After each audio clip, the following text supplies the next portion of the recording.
it's important also to teach goodness to the child and let the child catch it from your behavior. This is part of resourcefulness. We've touched on it a little bit, but let the child catch it from your behavior. You know, how you treat your spouse, your child will treat his or her spouse in most cases. Some cases maybe not, but in most cases. So it's important for us, very, very important for us, to go out and to speak, or to make sure that the children that are witnessing us get the good example. They see, they learn from us. Go out of your way to address your spouse with respect, to utter words of goodness, words of love. Address with respect, you know.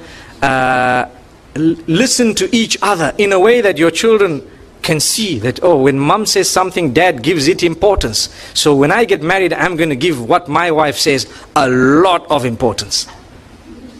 Yes. Why? Because they learnt it. They saw that it worked. And they saw that mom is smiling and happy, but mom is crying, depressed. When dad comes, he's in the living room watching TV. Mom says something, he doesn't give an answer. Then he starts screaming and yelling.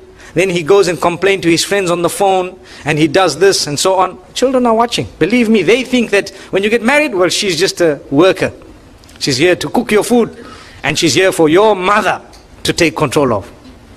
That's what they think. Really, in a lot of homes, mothers take control of wives, of their children. So if I get married and my mother takes control of who I'm married to, is that why you were married? Well, if that's the trend we're set, then obviously it's the wrong thing, it's the wrong trend. We should have a good relation, but it must not be that. And we need to have a habit. I have a habit. I explain to my mom how much I love her. And I tell her, look mom, this is a line. Here's a beautiful line. Please don't cross it. There you are. I love you so much. Nobody can take your place. But here's a line you don't cross, my beloved mom. These are my wives. You want to say something? Tell it to me. I'll tell them. I can say it in a better way. It happens. It works. And sometimes when there may be a misunderstanding, and misunderstandings do happen, we have to take control. And the children are watching us. They know what's happening. They can see. So dad comes in, you have to be a powerful figure with love, But you have to be someone who cannot be trampled over. Affection.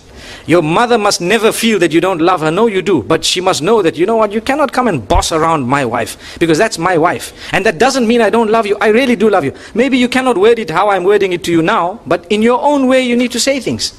Because parenting, and a successful parent can only be a successful parent when they have minimized their own issues. I've got issues in my home with for a woman will tell you, I've got issues with my husband and with my mother-in-law and so on. How can you expect that woman to be a successful parent? There's going to be some form of shortage in her upbringing of her children, because she's busy with fighting her own battles. So to create that beautiful environment is the duty of the man. And this is why you cannot impose on your spouse to live in an oppressive house where people are trampling all over your spouse. You need to do something positive about it, because that is how you will help the next generation. Otherwise, all we're doing is we just completing the circle and let it carry on and on and on. And for generations to come, people are going to be oppressing each other because we couldn't stand up in a beautiful way. In a beautiful way. We're not saying go to the house and start creating a disaster. No. In a beautiful way. So it's important for us to know that, inshallah, and I know I've touched on it. It's a topic that might affect a lot of people, and people might appreciate what was said. But at the same time, I hope and I pray that less people are being affected by it as time passes, because it is us who can make a difference. You know, when your children are married, give them their space, give them a little bit of their freedom.